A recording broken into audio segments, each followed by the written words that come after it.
என்கிட்டயே சொல்லுவாங்க அம்மா ரொம்ப அழகா இருக்காங்க அப்படிம்பாங்க. நான் வந்து ரொம்ப ஒரு இன்ஃபீரியர் காம்ப்ளெக்ஸோட தான் நான் வளர்ந்தேன். அழகுக்கு என்ன குறைச்சி என்னோட குழந்தை டீனேஜ்ல அது ஒரு இரிட்டேட்டிங்கா இருக்கும். என்ன இப்படி சொல்றாங்க? நான் வந்து ஒரு இன்ஃபீரியர் காம்ப்ளெக்ஸோட தான் நான் வளர்ந்தேன் ஆக்சுவலா. ஸோ திடீர்னு வந்து என்னை சினிமாவில் நடிக்க கூப்பிட்டதும் என்ன இது?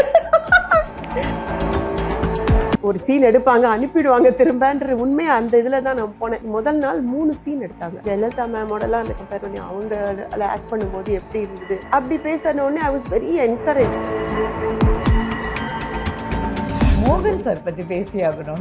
நான் அப்படியே ஷாக் ஆகி ஃபர்ஸ்ட் டைம் வந்து அப்படியே ஹீரோயினா இருக்கும்போது இந்த மாதிரி ஒரு சான்ஸ் வரும்போது கல்யாணத்தை தள்ளி வச்சுடுவாங்க. நீங்க எப்படி கல்யாணமா ரஜினி சார் படமா? கல்யாணம் தான், இது ஜோக் இல்லை. நான் அங்கே மேரிட் லைஃப்பை கண்டினியூ பண்ணுவேன்னா இந்த லைஃப்பை கண்டினியூ பண்ணுவேன்னா அந்த ஒரு டிலமாக்கே நமக்கு இடம் கொடுக்க வேண்டாம். நம்ம டிசைட் பண்ணது பண்ண